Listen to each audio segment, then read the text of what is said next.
of our children and the numbers, how they're growing.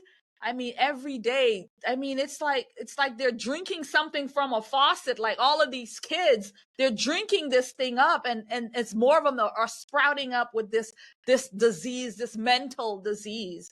And so for him to break all of this down to talk to us about that, I mean, it's eye-opening. It's eye-opening. He was the only doctor that stood up. He's the only one that sued. Out of 1.1 million doctors, he's the only one that's standing up going, can we defend the children?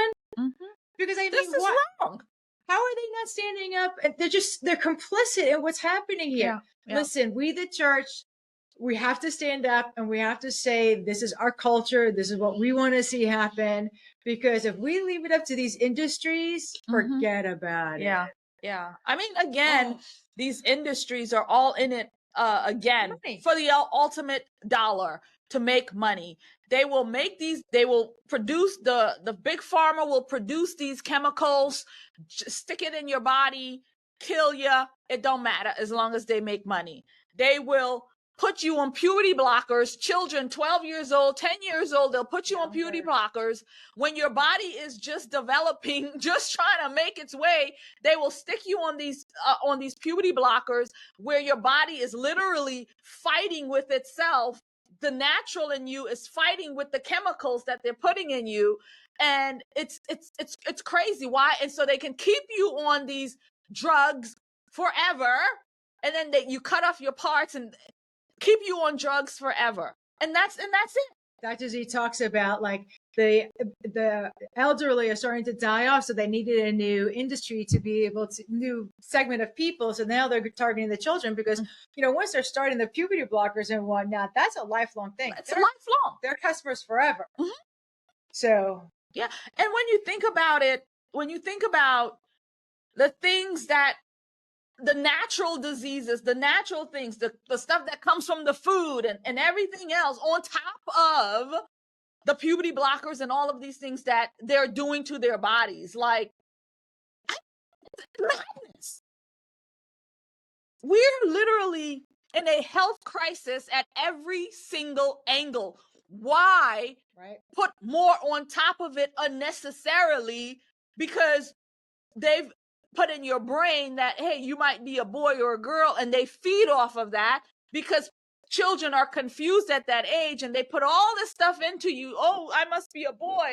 Now I got to go get puberty blockers. I got to cut off my breasts. I got to do this.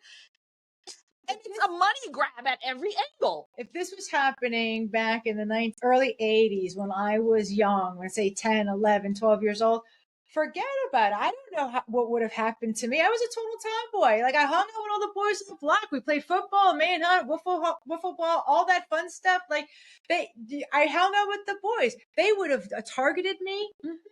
They would have. How many of these children are being targeted? It's like, no. That's what I keep saying. My hashtag is women stand up. Women have to stand up. They have come after the family. You know, now they're really after the children. It's very clear. It's clear. It's clear. RC and I have been writing about the transgender initiative, you know, the one world government, the one world religion. We've been talking about these things for the last 2 years and going, church, the body of Christ, do not see the enemy and what he's doing and how he's sneaking in. Okay. They're sexualizing our children. We're looking at little boys going to drag queen thingamajiggies and they're dancing stuff like that. And it's like, that's against the law. Like, I can't believe that they're allowing this to happen. And their parents, because when we talk about the children, where's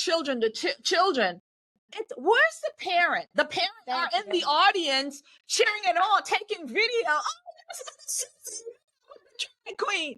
Like, this is insanity. The parents are complicit. The parents are the ones that needs to be locked up and put in jail because it is child abuse. It actually is, because you've been given this child to guide, to protect, to watch. Right? That's what the job of the parents is. But you're busy, you know, taking your children to some witch doctor, some Frankenstein doctor to chop off their body parts. You're busy taking your child to drag shows so they can see men in dresses. You know, it's insanity. So the in my point of view. We need to hold their feet to the fire. We need to stop locking them up.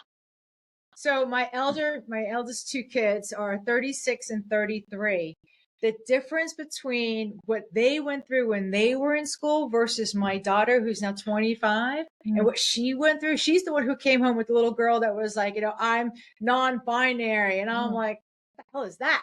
Right. But that kind of stuff wasn't happening 10 years prior with my older kids. It was just amazing to see the shift and what was going on in the educational system and how they infiltrated. This is all crimes against humanity. The stuff that they got spraying in the air, they're like, oh, there's 12 new kinds of clouds. Like all of a sudden, father was like, hey, I'm going to make new clouds. To the fact that they are injecting stuff into the chickens and into the beef, like to the fact that we've got GMOs and they're feeding us things that's not even close to being what they want us to eat, bugs. And it's like, come on already. Like, stop already. It's the genocide of we the people. That's what they're trying to kill us all. And they have so many different arenas to do that. The clouds, the food, vaccines, pills, all of this stuff. And what else? Dentistry. The water, water. I mean, everything. It's geared up to kill us. Well, I just want to say, Miss Amania, I love your enthusiasm over all of this, and we need to have that become just so infectious that other people, pick up on that and, carry that, because we need to be enthusiastic about the fact that this is our country. These are our kids, and we're in charge, not them. Not them. And we need to stand up and fight. We can't be complicit. That is one of the reasons Julianna and I have come together to speak on these issues. Yep. And that's another reason why I put on these community conversations, so we can talk about some of these things that we are seeing. Because some of these issues that we have, they can go away. Like I was telling you, I was at the abortion pregnancy fundraiser this morning. And, and I understand, yes, but guess what? We don't just swallow the baby, right? Like this action that brings that on, and so getting to the cause of those things prior to the pregnancy happening and then the abortion come into play is in my thoughts and my opinion is that's where the fix is. Right. It's not. And, I did an interview with John Mishner a couple of weeks ago, and it's on the Conservative Poet channel, by the way, if you'd like to take a look at that. He is the person who wrote the book on overcoming the pro-life movement. Is that how it's titled? Overcoming, in the pro-life movement. And his whole thing is that we put it at the feet of the government. We put it at the feet of the governor. Because the governor can say today, I'm making abortion illegal. Therefore, we're going to lock everybody up who goes and do it. And this morning, I spoke to Dr. Kathy at the event.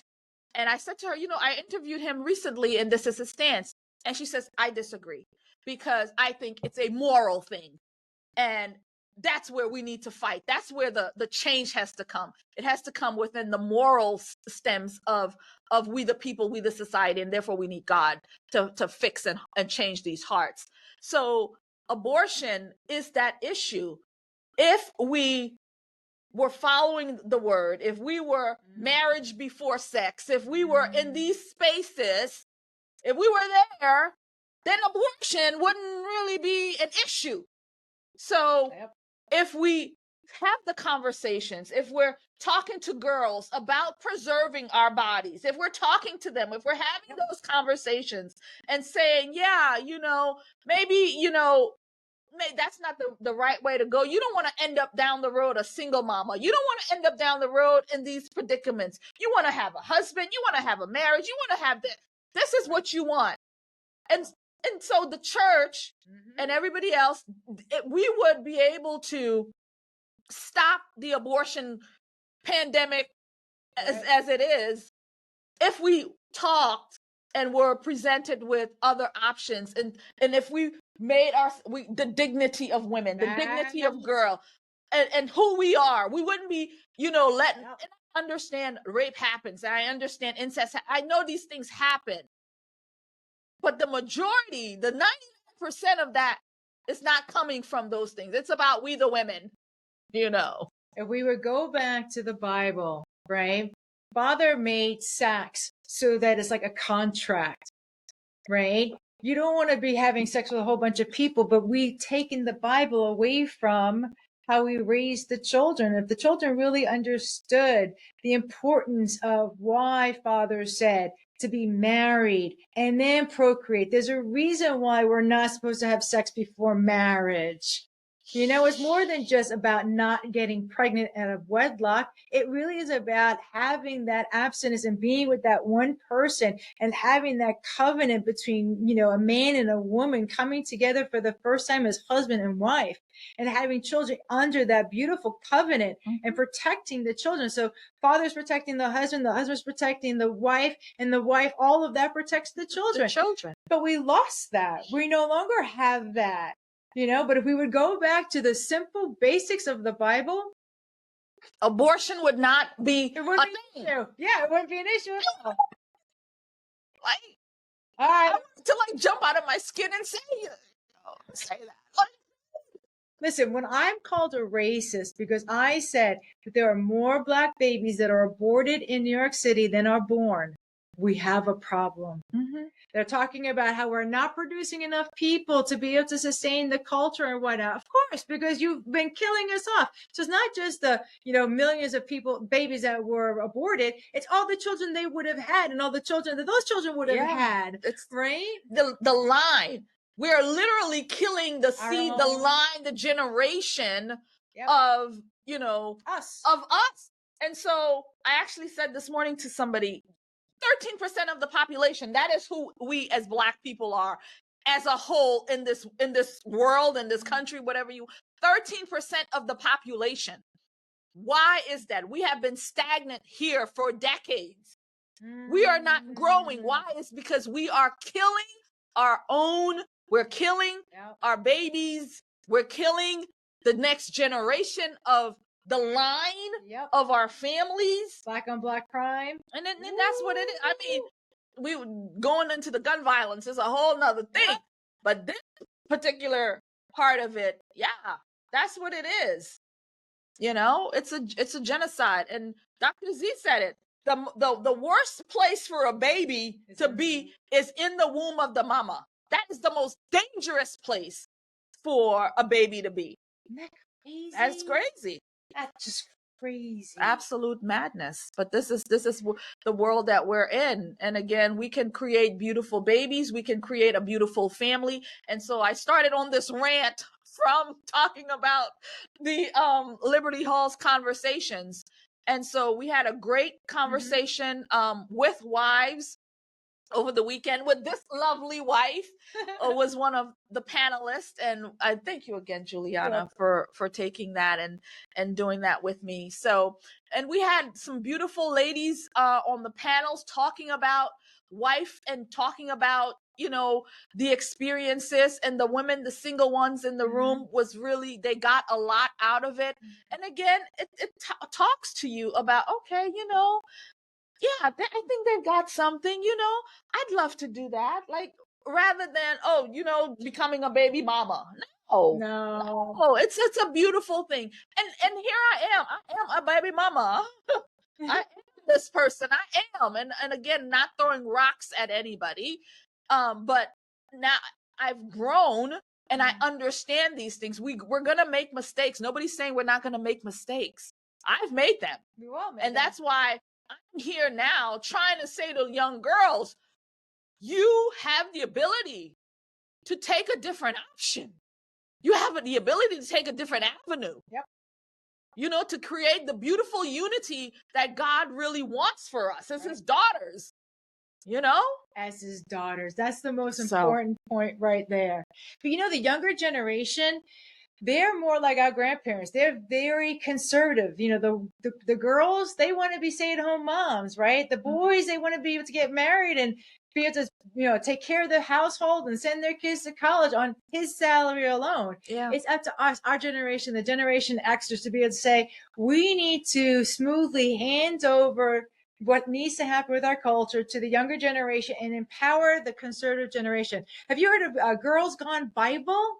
No. They have over 1 million followers. It's just all these girls that are doing Bible study together. Really? Yeah. So like we need to really target and speak to the younger generation. That's the reason why RC and I were over at Victory Christian Academy last week, talking to them about parallel economies and about gold back and being able to have alternative currencies, not just the fiat currency, but what does it mean to have gold?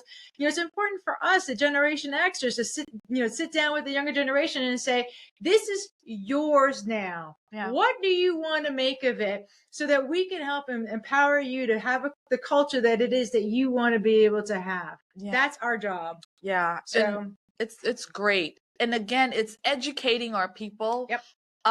So that brings me to our next Liberty Halls, which is going to be in June. And we are pulling in Gen Zers to have a conversation. And I'm really, really excited for it.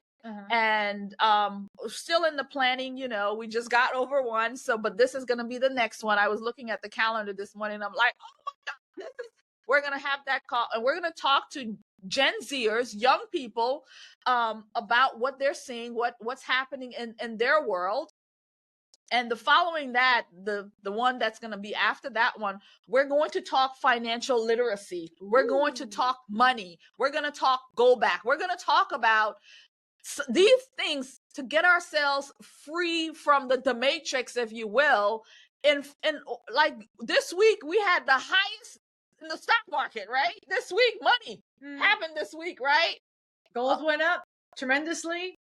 And some people don't have a clue about any of that. We need to talk about that. That's right. So we can start positioning ourselves, so we can start to get ourselves financial freedom in this aspect. So yes, we're going to have a Liberty Halls on financial Gen Zers, and then the next one will be about that. So thinking about all the people, that I want to participate in that, and really bring a robust conversation in reference to, empowering ourselves and freedom in our finances. I mean, it's a real thing, friends. That's awesome. Yeah. So RC and I are excited because we're taking the Watchmen Action workbook and we're Schoolhouse rocking it so that we can work with the Gen Zers and the younger guys and saying, you know what, this is your world. We're going to help you with this roadmap to be able to design what it is that you want to see happen and how to get that done. So we're really excited about the younger generation. Huh? It's really about them.